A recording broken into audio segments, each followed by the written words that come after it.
زړه مې په هغه ورځ ډېر لوی درد وکړ چې کومه ورځ په اسلام آباد کې د یو عالم دین د سر نه پټکې وغورځېد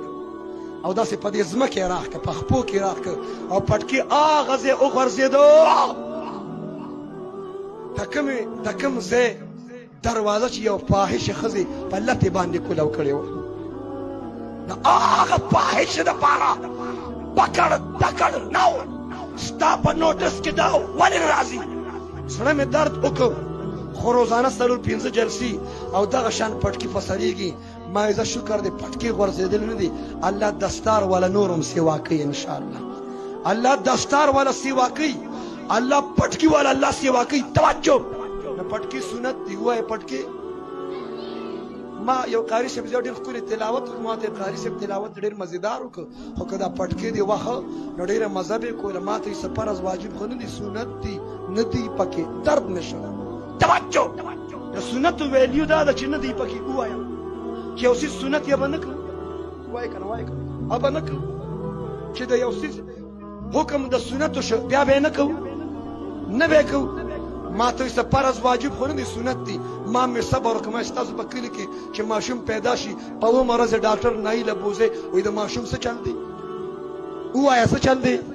د ماشوم څه چل دی ووایه که نه څه چل دی وایي د ماشوم سنت دی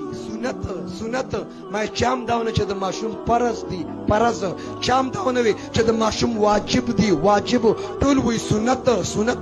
ما ته بس دام سنت دی دام څه فرض واجب خو نه دی سنت دی نه دی پکې داسې شډل بډلې پرېږده دې سنتو پسې م چاړه راغستي پنیا یم قیامتي هغه نیا بېبې م وی ماشوم په وخت سنت کې کنې بیا پخېږي بیبی ته ووایه ورشه وی بیبی دا یو سنت درته ښکاري وایه په سنتو کې خیر دی سنتو کې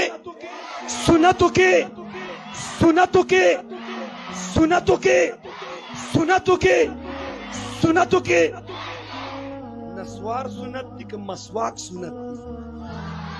لږ لږ پکې دننه کار کوو ښه نسوار سنت دی که مسواک سنت دی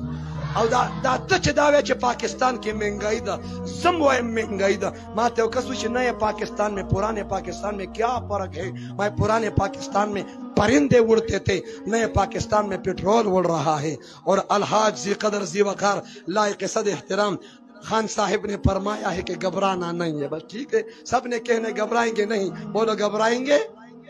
वजीर की बात माननी पड़ेगी घबराएंगे तवज्जो